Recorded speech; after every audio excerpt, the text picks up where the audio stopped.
We are going to talk about verbal abuse and emotional abuse, what the difference is, and also a kind of communication that is still unpleasant and disconnecting and hurtful, but that doesn't necessarily fall under the category of abuse. I'm going to break this down for you guys, and the purpose of this talk today is to clear up some misconceptions, draw a line between two kinds of abuse that are used interchangeably. There is some gray area. It's not a big thing to sweat, but I get this question a lot, like what's the difference between verbal abuse and emotional abuse, and how do I know if that's what's happening? How do I know if that's what I'm doing, or how do I know for sure that that's what my partner is doing? Where is the line? Because sometimes there is a type of communication that feels really bad and you walk away feeling confused and you wonder if it's abuse or not. And so what I want is to shed some light on that and give you not only an understanding just intellectually and theoretically about what the difference is, but then what you can do about it, how you can find alternatives for yourself if this is something that you're doing, and also how to sidestep it if your partner is doing it to you, to recognize what the maneuvers are, recognize what the things are, the actual tactics, the actual things that are happening, and then recognizing it ahead of time or being prepared ahead of time to not get triggered by it or get hooked in by it. Because a lot of times people get hooked in so quickly and then they don't even realize this is happening and things have escalated before you even realize that you've made the choice to enter into a conversation that was set up to fail. So if you're aware of what these things are, then you can get ahead of it and recognize it when it happens and be prepared to step around it or to draw some lines for yourself. Verbal abuse is really specific tactics. It's the use of language to hurt another person. It's like crossing a line verbally. So how I describe it is, the use of language to hurt another person and speaking violently, and that also includes discounting. So it can be like a direct attack verbally, or it can be the use of language to completely undermine or discredit or deconstruct the premise of what the other person is saying, and that can be abusive as well. This is real clear for most people. Name calling is obviously verbal abuse. Anytime you're negatively name calling another person, that's verbal abuse. But it doesn't have to be just direct names. It can also just be negative labels, like a character label, like stupid or selfish, where you're broad strokes defining the character of the other person with words. That can be abusive as well. So that's pretty obvious. Most people are aware of that. When we think of verbal abuse, we know that that's what that is. The rest is not as clear, though, like, for example, condescension or sarcasm. So, a comment like, let me see if I can dumb this down for you. That's obviously a put down. It's sarcastic. The intention behind it is condescending. It's a superior stance that you're taking with another person, and you're putting them down with your language. If you say something like, okay, sorry, what is it that you don't understand? What is it that you don't understand about what I just said? In that kind of tone, that sort of harshness, that sarcasm can be used to hurt the other person. Now, this is on the fence. Like, you can use sarcasm in a lighthearted way. You can use sarcasm sometimes just to have a little bit of edge, and that you can do that in the relationship, and it's fine, right? It depends on what the rules of the relationship are. But I personally don't really like sarcasm. I don't like it when I see my kids doing it. I feel like it's a really slippery slope, and it's a way of not really owning what you're exactly saying. Criticism is also verbally abusive because it's globalizing a person's character. It's not the same thing as a complaint. So if you complain, let's say you don't like something and you're complaining about it and you're just focusing on the thing at hand, just the thing that you're annoyed by, that's a complaint. But when you link it up with the person's character and say this is what they're always doing because they're lazy or because they're selfish or because they don't care about anybody else or because whatever it is that you believe about, whatever negative narrative you have about the person, if you are kind of connecting all the dots and globalizing about what this person is like and you're insisting on that, that is verbally abusive. I know we don't often think of criticism as verbal abuse, but it is because it's literally like verbally berating another person and telling them negative things about themselves, and there's nothing constructive that comes from it. There's no purpose that it serves. It's not something that you can do anything with. It's not a request. It's not something you can't win, right? If you're being criticized, there's nothing you can do with that, except get defensive or try to explain and say, no, that's not really who I am. And people walk away from criticism feeling really battered emotionally.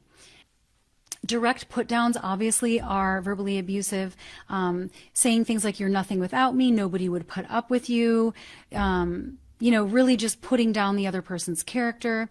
This can be done in a myriad of ways. You can be creative about this. You might have examples in your own relationship, but when the person is directly putting you down and saying that you're nothing, saying that you're less than, obviously that's verbally abusive. Another thing that's verbal abuse is just straight up screaming and yelling and super high intensity and expecting the other person to absorb that energy, even if what you're saying or what they're saying isn't about you. Like, because sometimes people will say, well, I was just really upset and it wasn't even about them. I wasn't mad at them. But if they're still expecting to yell and scream and have that person listen and give them their full attention and just receive that negative energy and absorb that, that's crossing a line. I think that that's abusive too. Threats are also verbal abuse. Saying things like, I'm going to hurt myself if you leave, or I'm going to call your boss and I'm going to tell them these things about you that are going to humiliate you. That's verbal abuse as well. And this is about control, right? Threatening to control the other person so that you can get what you want, even at their expense, at the expense of their willpower, at the expense of their autonomy, at the expense of their dignity. Anytime that you're getting threats that control you, and you feel that you have to go along with something because otherwise you're going to have to pay for it in the form of embarrassment or humiliation or some other horrible fallout. It might be the kids, like, I'm going to tell the kids this about you, or I'm going to tell them what you told me, or, something that would out you or make you feel exposed with people that wouldn't have that information otherwise. That's emotional and verbal abuse. So that's verbal abuse. There's 6 things: name calling, sarcasm, which condescension I kind of put in that as well, criticism, direct put downs, straight up yelling and screaming, and threats. That's verbally abusive. Now, emotional abuse, how I describe this, is less about the use of language or tactics and more about the intention to control or manipulate using somebody's emotions, using their sensitivities, using their vulnerabilities, using what you know about that person in order to control them with their emotions. That's what emotional abuse is. And it's usually to get what you want, and it's not in their best interest. So, for example, a guilt trip or shaming somebody into doing what you want is emotionally abusive. A lot of parents do this to their kids.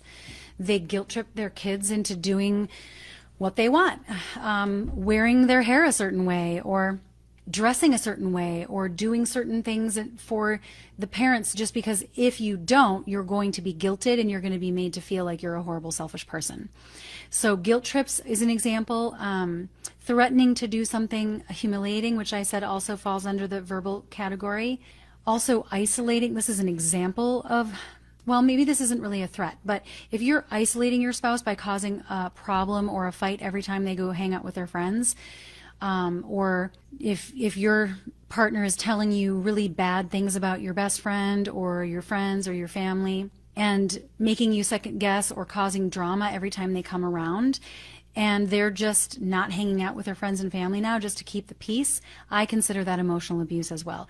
Making it so that they don't have any other source of information or input or stimulation or interaction or connection outside of you.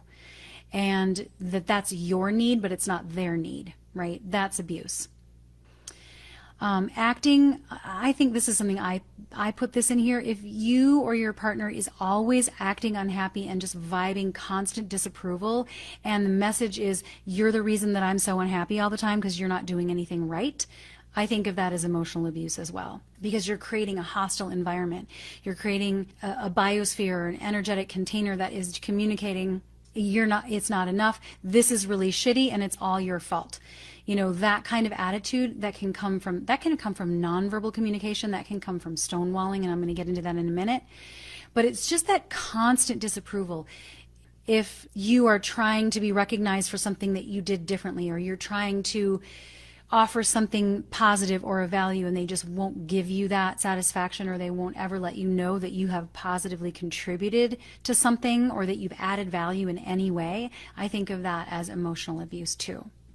And another thing is not taking ownership and always deflecting. These kind of go hand in hand. So I could just say deflection, which you can't really deflect unless you're stepping out of taking full responsibility for yourself. So this can be turning the tables. You know, I wouldn't have been late if it wasn't for you. I wouldn't have done that if you hadn't done this, right? Just deflecting ownership constantly, saying things like, you know, you don't get to say anything to me about yelling at the kids when you yelled at the kids 2 months ago, right? Just turning the tables as a way of refusing to take ownership of whatever is being raised. Changing the subject to get the heat off of you and onto them. This is obviously a defensive maneuver, and there's a lot of different defensive maneuvers that can do this. But I think that, and it's normal to be defensive, like everybody gets defensive sometimes. But what I'm talking about is chronically deflecting and always table turning and never taking the feedback, never hearing the validity of another person's concerns or feelings or observations, and constantly turning it back on the other person. I think of this as abusive because it erodes goodwill, and you're positioning yourself as an opponent, and it's just a countering, negative, rejecting intention. So if you're in doubt, you know, like, is what I'm doing abusive, or do I think that my spouse is being abusive to me in these ways emotionally, what you want to get clear on is what is the intention behind it. If the intention behind what they're saying is to deflect, or if the intention behind what they're saying is to get you to now defend yourself so that you don't have to like actually take accountability, that's not a connecting intention. That's not a loving intention. That is not an intention that would support a healthy partnership. Your intention is not to share your feelings. Your intention is not to reveal yourself or be transparent to the other person. Your intention is simply to counter or negate. The other thing that I see all the time is undermining or invalidating what your spouse is saying all the time. Like saying things to your spouse for the purpose of showing them how ridiculous they sound or how ridiculous they are, like you're so sensitive. And if you feel that way, if you think that, if this is something that bothers you, that's just ridiculous, that's petty, that is so small-minded, and you just trivialize their concerns all the time. You are trivializing what they care about. You are deciding that what they're concerned about or what they're raising or what they're saying at all is stupid, and you're just waving it away, and the intention behind it is to get them to stop. You know, like, I don't want to be held accountable, so I'm going to make you look stupid for bringing it up. Or it could be just because I get something out of actually putting you down, or because I'm uncomfortable with the part of me that I have to look at when I hear you bring that up.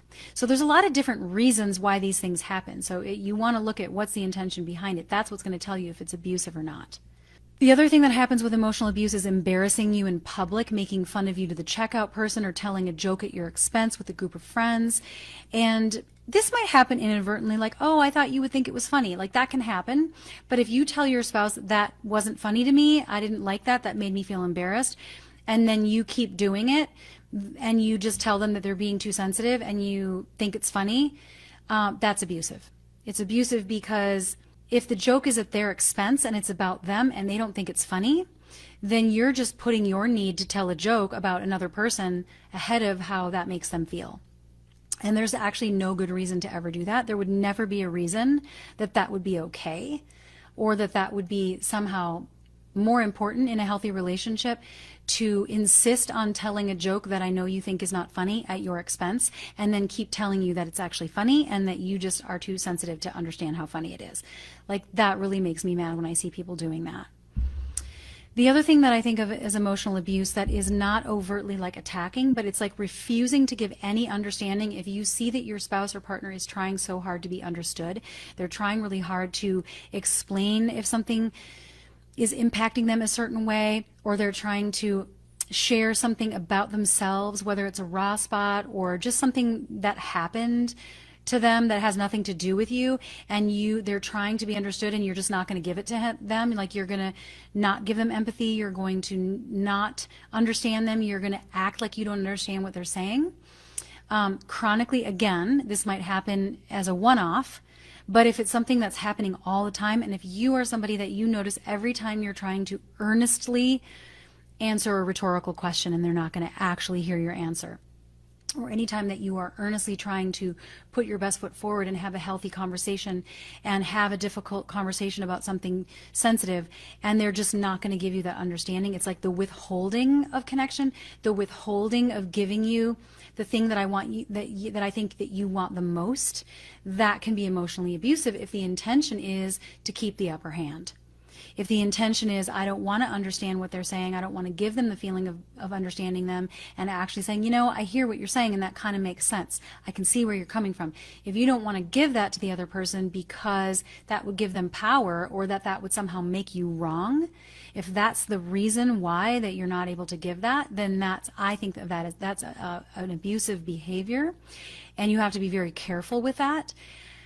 This is also really big with narcissists, is just that chronic invalidation. Now, I think if you're really strong and you've healed the adaptive child within yourself and you have done your own inner work, you're not going to need your partner to validate you. You're not going to feel like you're putting your whole your whole sense of well-being into their hands. But still, what is the point?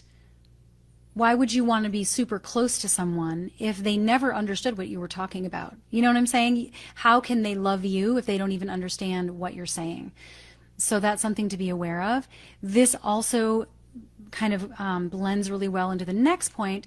The other way that emotional abuse comes up is gaslighting. People talk about gaslighting all the time, and I think people misuse this term. Gaslighting is when you are intentionally denying the reality of the other person, or making them question their own perceptions, and you know that it's true. That's what gaslighting is. Gaslighting is denying what you know is real. Now, if you're denying what you don't know is real, that's not the same thing as gaslighting. But if you know it's real, let's say you're lying to your spouse, and you know that you did, and they're calling you on it, and you're just denying it and making them doubt themselves, that's gaslighting. It's basically just lying, but it's a chronic pattern of behavior that is like the person is feeding off of the invalidation of the other person. So it's very pathological. It's not just a blind spot where it's like, oh, I wasn't aware of that. Wasn't aware of that. That's what I was actually doing, or I hadn't been honest with myself yet, so that's why I hadn't told you. That's not the same thing as gaslighting. Gaslighting is really intentionally denying what is real, chronically, and having no problem whatsoever with you questioning your sanity. And I think it's just really cruel and pathological. But I do think people overuse this term. Not everybody that invalidates you is a gaslighter. Now, here's something else that I think of as emotional abuse that we don't often think of, which is the silent treatment and complete stonewalling. Now, sometimes people stonewall because they are scared of what's going to come out of their mouth, and it's the best they can do. But if you're stonewalling because you are trying to maintain the upper hand and you are trying to mess with your spouse, or because you are trying to retaliate and they are doing everything in their power to try to reconnect with you or try to repair, and you're stonewalling for days at a time, that's emotional abuse, because you are ignoring the emotions, or you're being very careless and hurtful with the emotions of your spouse on purpose. Now, then I think that there's another category of communication that's destructive and disconnecting, that you can walk away from feeling like that felt really bad. I don't feel good about that, and I don't know why. And you're left wondering, like, I wasn't being name called, I wasn't being criticized, I wasn't being gaslit, but I'm walking away from that interaction feeling really bad. And so I kind of went through my mental list of things that I have noticed that come up that fall into this gray area that I think will be really helpful to recognize. And again, we're looking at the intention behind the communication, that is what matters the most. So one of the things that I do not engage in, this is a boundary for me, is I don't engage rhetorical questions that are designed to prove me wrong. So, and you don't always know if that's what they're for, but rhetorical questions can be in that gray area, because they're not supposed to help you resolve something. They are to show you, like a rhetorical question would be something where it's like, did you or did you not do this thing? Like, did you or did you not leave the dishes out? Yes, I left the dishes out. Did you say that you were going to put them away? Yes, I did say that I was going to put them away. Okay, so was it that you decided to blow me off and not keep our agreement, or was it that you just forgot like you always do because you don't care? Like, do you see how the questions just led to a battering? Like, it's like I can guide you down this road with these questions that when you answer those questions, it sets me up. It's like a punchline. Rhetorical questions set you up to be smacked, basically, verbally. And so a lot of times. And so be on the lookout for that. If the question is not serving gaining greater clarity, if you don't know where the question is going, if you feel uncomfortable asking the question because there's a premise underneath the question that you don't agree with, especially if it's a yes/no question, it's like in a court of law, they have all the power asking the questions. You're forced to answer a question that you don't even agree with the premise of. So you lose no matter how you answer the question.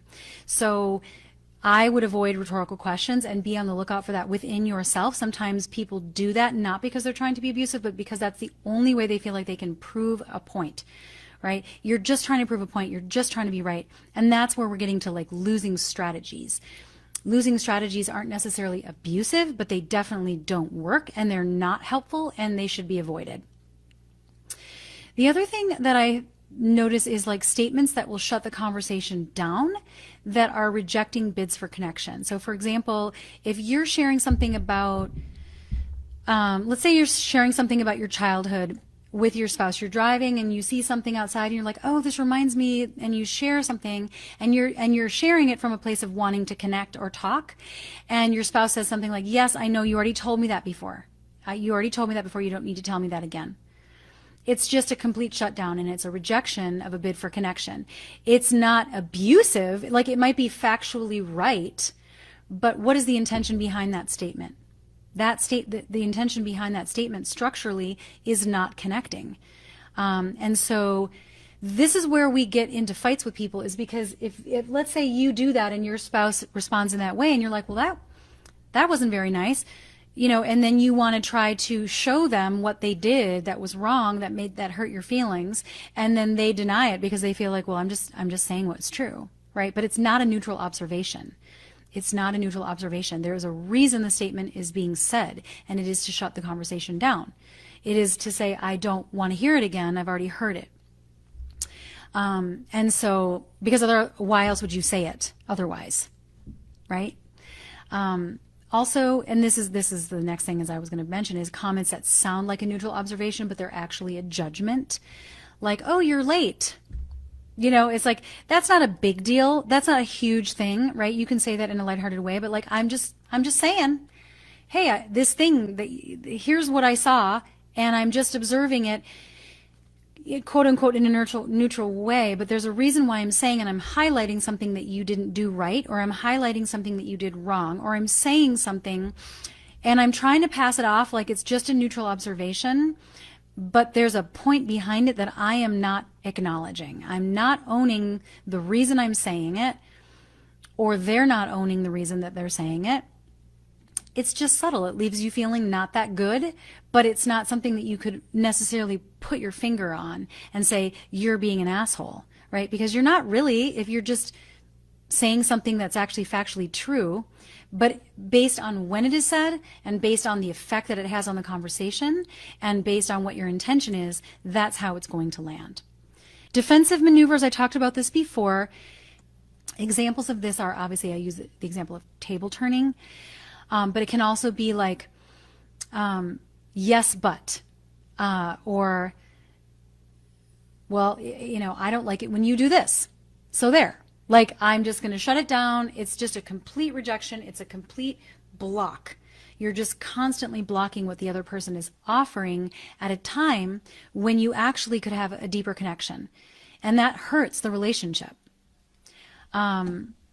It can also be like just in the gray area if it's not chronic. This is the thing that I want you to be aware of. Maybe it's not chronic, but if it happens enough where you're just not feeling like you're in that ratio of 5-to-1 positive negative at least because of little things like this that are getting in the way. This could make the difference, between feeling like you have a solid connection and sometimes you're just not as connected versus things just don't ever feel that good. It's not like anything is really bad, but things just are not feeling very good right now. That's why I'm highlighting this right now. Also, I think globalizing character and insisting on a negative narrative about that person doesn't have to be abusive necessarily, but if you're insisting like, well, that's just how you are. And they're like, well, no, not always. Like sometimes recently I've been really making efforts in that way. And you're just insisting, no, that's just how, that's who you are. That is what you always do. And you're doing it you're not doing it to fight, but you're just insisting and you're telling them about them. That's a boundary violation. It's not necessarily abusive, but it's crossing a line. It's a losing strategy. It doesn't feel good and it's not constructive, and it actually generates defensiveness and hurts people's feelings.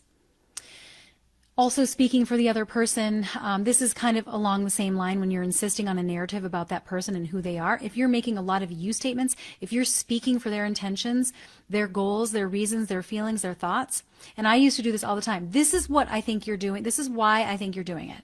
And I'm pretty sure that's what's going on. Like, here's what's going on with you. Here's what your reasons are. And here's why you're doing that. That's not constructive, it's not connecting, it's not helpful, and it's not appropriate. It's not healthy. And especially if you need them to agree with you and will get upset if they don't agree with you. Sarcasm and digs, obviously, just saying things like, making just a Barbie comment. It's like, I'm going to get a dig in on you and it's not a big deal and we're basically on good terms, but I'm going to say, oh, I love the way that the dandruff looks on your coat. It really matches your purse, or, just something like that, like where it's sarcastic and it's too much edge sometimes. You have to read that though. If you're with someone who is cool with that, great. But if it's not landing, it's not going to support a healthy connection and it will leave people feeling bad. So if your spouse is telling you that and you're denying it and you're saying it's just not that big of a deal, you really have to listen. I also noticed that this is another losing strategy, is asking a question that's really just a statement, like, why did you do that? I'm just wondering, just tell me, why did you do that? And then if they answer you, they can't really answer it correctly, right? If they can't answer what you're asking correctly, it's not a real question. There's no way for them to win. Like, just tell me, why did you do that? I would never do that to you, right? If I'm asking the question just to show them that they were wrong, and I want to understand why they did it because I'm taking issue with it and no answer that they give me could possibly explain it away or satisfy me, then it's not a real question. It's a statement that I'm just not saying. It's an experience or some feedback that I need to be offering, or some transparency that I need to be offering. But instead of doing that, I'm going to ask them a question. And I guess you could consider this a rhetorical question, but I think a lot of times people don't think of this as a rhetorical question. They think of it as a real question. They think, if I could just understand it, then I wouldn't judge it. So please help me understand, why did you do that? Why did you not do that thing, right? But if everything they tell you is not satisfactory to you, you have to ask yourself, why am I actually asking this question? I'm really trying to make a point. So why don't I just make that point instead of battering them verbally in order to make that point, right? Because really the deeper intention is to show them how they're wrong. And it's just a no-win situation. It's not healthy. And then the last thing I want to mention in this gray area that could become abusive if it was chronic, but as a one-off is still a losing strategy, is when you poke holes on technicalities in what they're saying, or if you feel that your partner is poking holes in technicalities on what you're saying, when purposely looking for something that they can take issue with, as opposed to listening to the spirit and intention behind what you're saying. It's almost like they're blocking the opportunity for connection, or you might be doing it. I mean, this goes to, either option. But anytime you're trying to poke holes in the premise of what somebody is trying to say, the intention is not connecting. The intention is not constructive. The intention is not healing. And so what is the intention? And that's really what it all comes down to. So for all of this, especially, I mean, verbal abuse is pretty clear what the intention is. But with emotional abuse and with this category of gray area, like hurtful comments or hurtful ways of responding to each other, the fastest way to break the cycle is to really get clear on what the intention is. Now, if you're the one doing it, if you're listening to this and you're like, I do that sometimes, then the antidote for you is to get very clear on what your intention is all the time. Like all the time, be thinking even before you bring something up, before you respond, be clear inside your own self. And this is easier said than done because we half the time are communicating unconsciously and we're not even aware of what our intentions are unless somebody asks us. So you want to get really good at wondering, what is my intention behind what I'm about to say or about what I'm about to ask? Is it to deconstruct? Is it to prove a point? Is it to be right? Is it to block a bid for connection? Is it to reject? Is it to retaliate? And to be really honest with yourself about what it is without judgment. Like, it's okay. It just recognize it and commit to not doing it anymore if you want your relationship to be better. I mean, you don't have to do this, but it will help your relationship.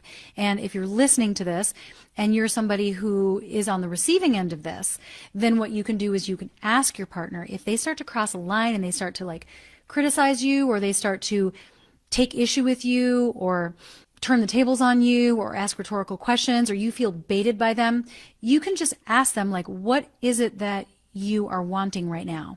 What was the intention behind what you just said? What was the intention behind the question that you just asked? Give them that opportunity, like to own it and to think about it and to get clear because they're going to either own it or they're going to deny it. And then if they deny it and it doesn't work for you, then you need to step out of the conversation. Don't engage with someone who is not aware of their own intentions to disconnect or to block an attempt at connection, whatever the case may be. And just decide, like, for yourself, I will only engage in communication that is productive and constructive, that allows us both to have our dignity. And anything that does not fit that criteria, as soon as I recognize that that's what's happening, I will step out of that. First, I will give a prompt or I'll give a reminder. You are responsible for your own boundaries, because you can say to your spouse, and this is speaking to the question of like, how do we get it to stop? How do we stop verbal or emotional abuse? The truth is that we can't stop anybody else from verbally abusing us. We can't stop anybody else from doing or saying what they're going to do. But what we can do, and we can communicate a boundary, but it's not going to work unless we hold it ourselves. It's up to us. Like, just communicating it is great. Like, okay, this is not okay with me. Fantastic. Now you've communicated what's not okay with you. What are you going to do the next time they cross the line? That's where the boundary gets held. And so you can be really clear, like, next time you do that, next time you ask me a rhetorical question, or next time you turn the tables on me, I will ask you what your intention is, or I will, call it out. And then if it still continues, or if I still feel like we're not getting anywhere, then I will accept that my attempt at having this communication isn't going to work right now. And so I'm going to step out of the conversation. I accept that this is how you're responding to me, and I won't engage it any further. And then you have to be aware of these things. You have to be mentally prepared, not to try to like avoid it and hope it doesn't happen, but almost to have the attitude of like, bring it on. The next time that happens, I'm going to be ready. And I'm going to get an opportunity to practice it. So the problem is the opportunity. The problem is the opportunity to not stop it from happening, but to bring your light of awareness into the situation next time so that you have a choice to respond differently. That is what's going to disrupt the pattern. That's what's going to catalyze transformation. It only takes 2 or 3 times of disrupting that, pattern that you might be in with your spouse, where it's not going to feed them anymore, especially if they're overtly abusive and you're not feeding that anymore. And this is especially true if you think that your spouse is a narcissist. You don't want to supply them with your energy anymore, because they're getting something out of that. They're getting something out of one-upping you. They're getting something out of verbally thrashing you. They're getting something out of making you second guess at yourself and being, just like taking that superior stance. They have to be engaging you to get that hit. And so if you step out of it and withdraw your energy and attention, you won't be feeding it anymore. That's the first step. Now, I know that that's easier said than done. And I know that there's some of you listening to this that already get this. But the challenge is then you have to deal with your own emotions. Then you have to walk away without getting what you wanted from the conversation. Then you have to walk away with the acceptance of that didn't work. I didn't get what I wanted from that conversation. I didn't get the understanding I wanted. I didn't get the commitment I was hoping to get. I didn't get the healing or just the resolution that I was looking for. Now I have to go regulate myself around those feelings to hold my own boundary and to hold my own boundary and to no longer feed the dynamic that isn't working for me anymore. That's the hard part because, the only way to stop verbal abuse and emotional abuse from being effective or being part of it at all, being on the receiving end of it at all, if you're in a relationship that has some potential, you will be able to disrupt that pattern. You will be able to disengage from it. And that person, if they're not pathologically narcissistic or abusive, they will adjust and they will find a new way to dance with you and you will have a better relationship. But it's probably not going to come until you're willing to be uncomfortable first in saying, I know that this might be happening. I know that I can't necessarily stop it from happening, but I can prepare myself to recognize what it looks like, be ready for it, know for myself what are the situations where this might crop up, and then know how I'm going to respond and start practicing it. You can't just have an insight and expect that that's going to immediately translate to muscle memory, that you're immediately going to have it in your gut. Your whole body is now going to just follow suit from your insights because we know that we have to practice anything to learn it. We have to build it into our muscle memory so that it becomes part of our programming, whether we're driving a stick shift or whether we're snowboarding or whether we're learning any new skill of any kind. It takes practice and it takes, failure. It takes trying and not succeeding so that you can find your way, find your balance, build the muscle memory, build the stamina. And you have to be willing to do that for a period of time. And then once you've cleaned up your side and you feel that it's still happening and you still feel like you're on the receiving end of emotional and verbal abuse and you've cleaned up your side and you've held your own boundaries and it's still happening, then I think you have enough information to recognize what the limits are. But we don't know what the limits of a relationship are until we clean up our side 100%. Once we've done that and we know, and that's uncomfortable because then we have to be willing to be spoken to in a way we don't want to be spoken to and not respond in a way that is not in alignment with our values. All right, you guys, I think that's it. If you have any other questions, let me know. I'm glad that was helpful, Greta. And for any of you that are listening later that have not been here live, I still will be coming back and going through the comments and answering any questions that come in here.